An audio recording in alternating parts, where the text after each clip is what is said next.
Get the hours that are your parking enforcement officers were available, so we could supplement them with our officers. What I wanted to be in high school was a firefighter, and I found out that that was just a stepping stone to where I really wanted to be once I actually got experience into law enforcement.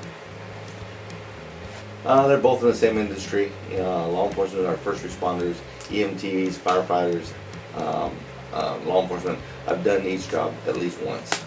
Yeah. I've received CPR training, basic first aid, self-aid buddy aid, which is an emergency medicine for first responders. All this ties in together for law enforcement. Just in case something should happen, I'm able to assist medically as well. I also worked as an EMT for a few years, which seems to be very helpful in the current position that I'm at, since we don't actually have a nurse on campus. A lot of stuff comes to me saying, hey, we have a student having this, what do we do? Well, if it looks really bad, let's roll EMS, but I'll go out there and do an assessment, contact the fire department, let them know what kind of patient that we have, and that seems to streamline the process for getting them help. Yeah, excellent. The first responder jobs, like a volunteer firefighter, volunteer EMT, that actually helped me towards the first responder aspect of it, helping out people and stuff. The 15 years with the mid-management company, I worked for Verizon Business. It was a phone company. During those 15 years, I learned a lot about leadership, guiding people, and a lot about how business should be run. Excellent. Top tip is go in there with confidence. Know what you're getting into. Don't go in there blindly.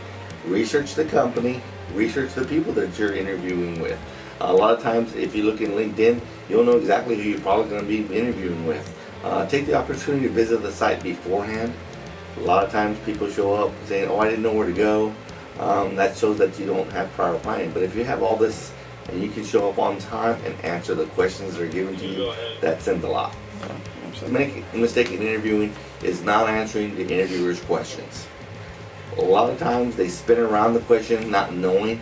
If you have to take a mental break and say, that's a very good question, let me think about that for a minute, or hey, can we come back to that question? Feel free to do so. A lot of times they're grading you on how you answer those questions. If you choose not to answer a question or you fail to answer a question, you don't get the point for that question. When I first started off, I came from an environment of coming from the country. You worked hard and you worked daily. So to come to a job that expects you to put in 100%, I would give it that 100%. But also realize that sometimes you can work smarter and not harder. Find opportunities to make improvements in how you do your job. If the company doesn't let you, then just move on and do your job.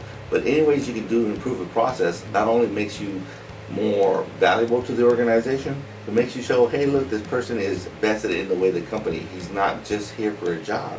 He wants to improve the process and therefore improve our product. So work ethic has a lot to do with it. You can go in there and slop 8 to 5 and just clock out and not look back. But if you're always constantly thinking of ways to improve it, you're adding value to the company.